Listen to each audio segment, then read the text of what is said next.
Howdy, howdy, this is Mr. Potter. In today's video, we're going to be talking about average rates of change and how that actually affects the functions that we are dealing with. So first thing I want to start off with is an introduction. What do I mean when I'm talking about average rate of change? And I'll be using AROC to represent that expression in this video. So my average rate of change, or AROC, is going to be equal to the change in output over the change in input. Now, we may be familiar with this from our algebra, seeing delta y over delta x, or y2 minus y1 over x2 minus x1. But what's important for us to remember is that when we're talking about y2, we're actually talking about a function evaluated at x2. And when we're talking about y1, we're actually talking about a function evaluated at x1. So it's going to be f of x2 minus f of x1 over x2 minus x1. So what's going to be important is that I'm going to have to find some domain that we're going to be dealing with, starting at x1, going to x2. I'm going to have to evaluate f at each of these values. These are going to be my y values. And then I'm going to be subtracting basically the differences of the y's over the differences in the x. My change in output over my change in input. So I want to go through a few examples. So let's say I want to take a look at f of x equals x cubed, and I want to find the average rate of change on this domain from -2 to 1. So I need to evaluate f of -2, and I need to evaluate f of 1. This is going to be the change in my output. So f of -2 is really -2 cubed, which is going to be -8. f of 1 is going to be 1 cubed, which is 1. And so I'm going to have -8 minus 1 over -2 minus 1. Because keep in mind, this is really my y2 minus my y1 over x2 minus x1. This is how I find my average rate of change. So I'm going to have -9 over -3, which is just 3. Now, what does this mean? So if I take a look at the graph of x cubed, remember the graph of x cubed is one of our parent functions, so it's going to have this kind of tapering to it and this kind of tapering down. But when I say the average rate of change is 3, that means that the slope from where -2 is down here to where 1 is over here, this slope of this secant line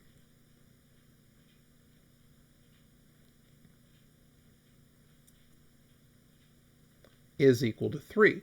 Now, of course, we're using the secant line in the idea, the geometric idea, where I'm connecting 2 points with a straight line. So the slope of this line segment that I'm drawing is going to have a slope of 3. And notice, yeah, it does have that uphillness, so it is a positive slope, and it is pretty steep in the scheme of things. Now, keep in mind this was just the sketch, but if I actually plotted those points, it would be much more accurate. So let's do another example of this. Let's say I want to find an expression for the average rate of change of g of x equals 3x cubed minus 4x on the domain 0 to a. So I need to find out what g of 0 is, and I need to find out what g of a is. So g of 0, of course, substituting 0 in for x is going to give me just 0. Substituting a in is going to give me 3a cubed minus 4a. So now keep in mind that I want to find out what g of 4 is minus g of 0 over 4 minus 0, because that's my y2 minus y1 over x2 minus x1, which is the formula to find the average rate of change. So I'm going to have 3a cubed minus 4a, that's g of 4, minus 0, because that's g of 0, over, why do I have an a here? There should be an a here, over a minus 0. So my average rate of change is really dependent on a, because a is part of my domain. A is really the boundary point of my domain. It's going to depend on that value of a. and it's going to be 3a cubed minus 4a minus 0 over a minus 0. Or really, I could think of this as 3a squared minus 4. In other words, if I were to look at this cubic function, which is going to have some type of behavior that's going to go like this, the secant line starting here is going to depend on whatever a is. If a is small, then it's going to be a downhill line. But if a is large, in other words, if 3 times a squared is more than 4, then I'm going to have an uphill secant line. So this is really the slope of the secant line from 0 to x equals a, basically from the origin to whatever graph is on here. So it's interesting that we can actually evaluate what this slope is going to be even when a is 0. In other words, if I was to substitute a 0 into this formula, which is 3 times 0 squared minus 4, I get a negative 4, which means the slope would be negative 4, even though technically substituting a 0 in for a would give me something that's undefined. And so what actually happens here is, keep in mind that my domain is going to be that a must be strictly greater than 0. Now, I bring this up because in our calculus videos, we actually talk about how to deal with this situation. And that's why this is a pre-calculus course, because right now, the only way that we can deal with it is by having a restriction in our domain. Let's do another example of this average rate of change. So I've got that the force between two objects can be expressed by the function f of d equals 6 divided by d, where d is the distance between particles in centimeters. And the question is asking, what is the average change of force from d equals 2 to d equals 4?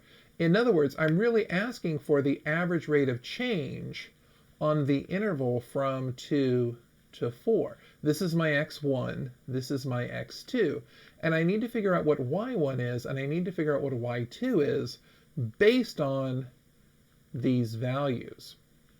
In other words, I'm going to have to substitute 2 and 4 into this function. So I'm going to have 6 over 2, and I'm going to have 6 over 4, respectively. Well, 6 over 2 is 3, and 6 over 4 is 1.5. So when I start looking for the average rate of change, it's going to be y2 minus y1 over x2 minus x1. And so I'm going to have a negative 1.5 over 2, or negative 0.75. Now, what's important for us to notice is that this is a change of force. Now, the force is given me by some units of distance, but I'm really dividing out that distance. So this is force, and this is distance. So it's going to be whatever my units of force is per centimeter. And what it's basically saying is that as these two particles get farther and farther apart, from being 2 centimeters apart to being 4 centimeters apart, the force is decreasing because these particles are no longer as attracted to each other. As they get pulled apart, these forces are decreasing. Now, one thing that I want to mention is that really the order doesn't matter.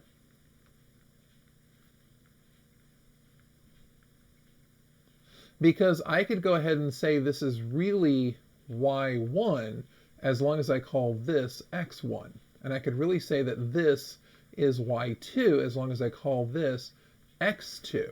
And so my average rate of change really becomes 3 minus 1.5 over 2 minus 4.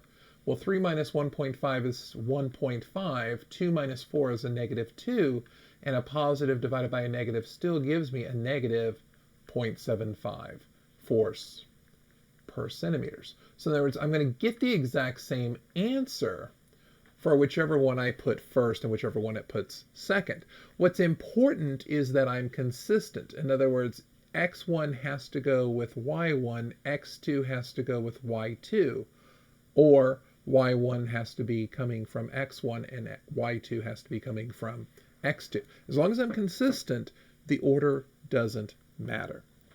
Okay, in this case, my average rate of change is negative, and so our force is negative.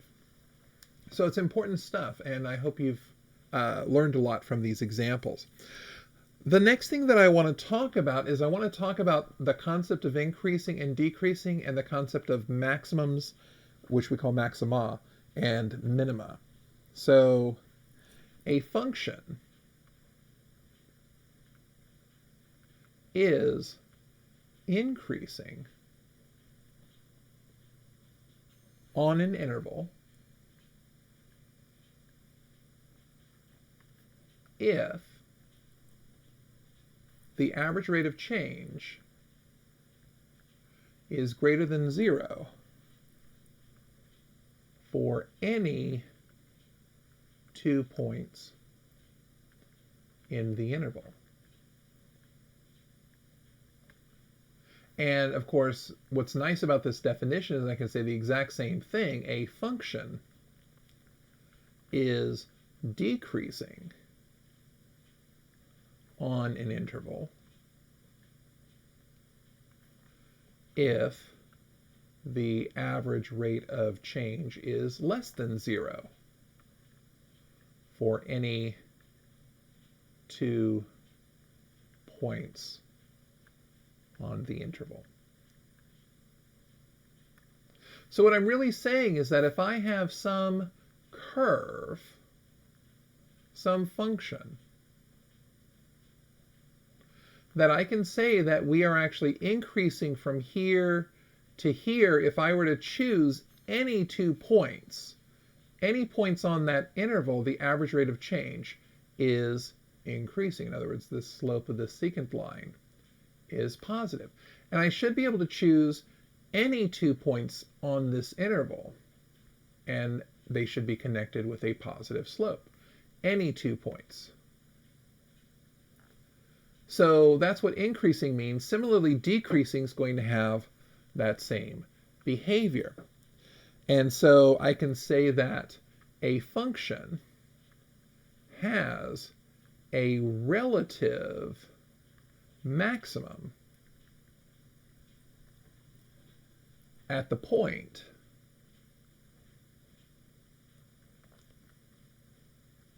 that a function transitions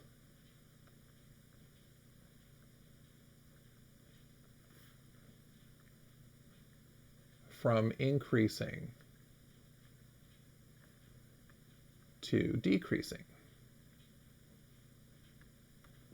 So in other words, as soon as this function goes from going up to going down, this place where it changes from going upwards to going downwards, from increasing to decreasing, this is going to be a relative maximum. And notice I'm not saying it's the largest point, because it certainly looks like this function is going to keep increasing without bound. But on any interval, including that point, that's this increasing and decreasing intervals, on any of those increasing and decreasing intervals, it's going to be the biggest point around. Similarly, I can talk about a function has a relative minimum at the point that a function transitions from decreasing to increasing. In other words, as I go from being downhill to uphill, this point of transition is going to be my relative minimum. So I'm always going to have that place that I'm looking at where something changes from increasing to decreasing, from a maximum to a minimum. Okay? And together we call these extrema.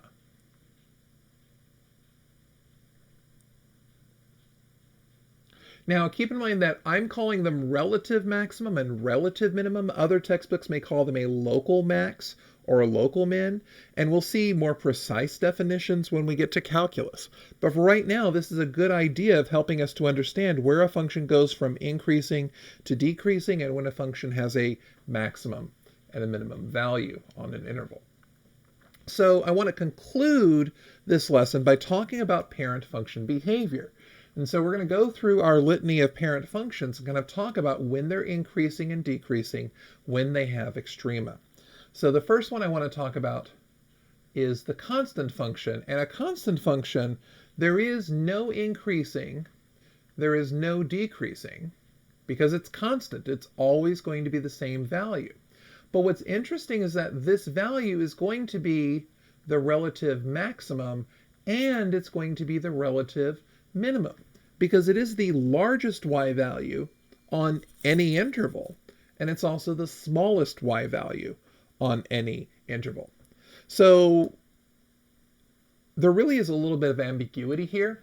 You could really say that every point is a maximum and a minimum. But some books will say that there is no extrema. Because it really doesn't make sense to talk about something being a maximum if everything is the maximum. So it's just important to consider. When we're talking about our linear parent function, remember our linear parent function is a line. It's really the line y equals x. And so for us, we aren't going to have a maximum or a minimum because we don't have a place where something transitions from increasing to decreasing or vice versa. Our function's always going to be increasing. So it's increasing on the interval from negative infinity to infinity. Now keep in mind this is my parent function. My parent function is always going to be increasing. What happens in any linear function is that I'm either going to be increasing on the full interval or I'm going to be decreasing on the full interval. And this does have no extrema because there is no biggest, there is no smallest. That's important to understand. For our quadratic parent function, this is really the first one that's important for us to understand because our quadratic parent function, y equals x squared, does have this transition from being a decreasing function to an increasing function. So for us, we are increasing on 0 to infinity. We are decreasing on negative infinity to 0. And we have one extrema. We have a relative minimum at x equals 0. Now notice because I have this relative minimum at x equals 0, I'm not including it as part of my increasing or decreasing interval, even though some textbooks say that it's perfectly acceptable to say that I'm going from 0 to infinity, because I could include 0 as the endpoint of our increasing or decreasing interval. So you may see some textbooks refer to it either way. And although technically it's correct, I actually prefer the first solution because it does remove that ambiguity. I'm either increasing or decreasing, or I'm in extrema. And I like that description a little bit better. The last polynomial that we're going to be talking about is our cubic parent function, which is y equals x cubed. And for this cubic parent function, notice that it goes up and it continues to go up. In other words, I don't really have a transition. So we really say that we're increasing on from negative infinity to positive infinity. However, some people will say that we're only increasing from negative infinity to 0 and then from 0 to infinity. But to understand this idea, the idea that we're not including that 0, that really does require an understanding of calculus. And so we're going to kind of ignore this and we're just going to say that we're continuously increasing because on any interval, including 0, my average rate of change is going to be positive. And because there's no transition, there's also no extrema. So for our polynomial parent functions, this is the behavior that we expect. Of course, we have quite a few non-polynomials. One that I want to talk about at first is, of course, our absolute value. In other words, y equals the absolute value of x. I know that this graph looks like a V because it's always going to be positive. But looking at this graph, it's pretty obvious that we are decreasing on the interval from negative infinity to 0. We are increasing on the interval from 0 to infinity. And we have a relative minimum at x equals 0. In other words, I've got a lowest point of my function, and it happens right here. When I'm looking at the exponential function, in other words, y equals something to the x power, the exponential function never hits 0. It always starts asymptotic to 0 and keeps going up. In other words, I'm increasing on the entire domain from negative infinity to positive infinity, and as a result, we have no extrema. The other functions to consider are our reciprocal functions. In other words, I've got 1 over x, and if I look at my parent function for 1 over x, one of the things that I notice is that this function starts here and keeps going down, down, down, and then comes over here and keeps going down, down, down. And this is one where I actually have to specify that we're decreasing on the interval from negative infinity to 0, and we're decreasing on the interval from 0 to infinity. And I can't include 0. These have to be parentheses, and that's because 0 is not in the domain. And if I look at my extrema, I have no extrema because I never transitioned from decreasing to increasing or from increasing to decreasing.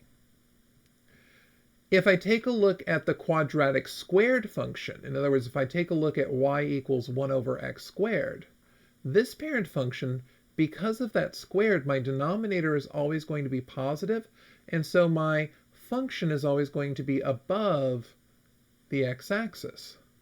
But what that does is that tells me that we are increasing on negative infinity to 0, and we're decreasing on 0 to infinity. But at x equals 0, we're not in the domain. So I really can't say that I have an extrema, even though it does appear to transition. This point is not in the domain. This is actually one of my asymptotes here at x equals 0. So there's no extrema. So that's kind of important to understand, is that even though we do have this transition, we don't have an extrema, and the reason is because of the limitation in our domain. We're not allowed to divide by 0. So 2 more parent functions to discuss. One is our our square root function, which is y equals the square root of x, and the other one is our cube root function, y equals the cubed root of x. And for the notion of increasing, both of these are increasing functions, and they're increasing on their entire domain. The distinction here, of course, is that the square root function actually starts at the origin and then starts to increase, whereas the cube root function's domain is all real numbers. So in other words, I have this look to a graph, but I also have this look to the graph as well. Now, because we're increasing on the entire domain, we're increasing from 0 to infinity, but for the square root function, we actually have an extrema. We have a relative minimum at x equals 0. For the cubic function, even though we're increasing on the entire domain from negative infinity to positive infinity, we have no relative extrema. So it's important to understand that even though I had no transition here, there was no decreasing, because of the limitations of my domain, I ended up with a relative minimum. This relative minimum becomes because we have a restriction in our domain. So in other words, not only does a relative extrema occur at a transition from increasing to decreasing or vice versa, but it also can happen whenever we have a restriction on our domain. Extrema can also occur at endpoints. Can, important to understand, they can occur at endpoints. So it's important to understand how our parent functions behave, because all of our other functions are going to be some type of transformation or composition of these parent functions. We'll talk more about that in our next episode. Once again, this is Mr. Potter. Thank you for watching. Have a great day.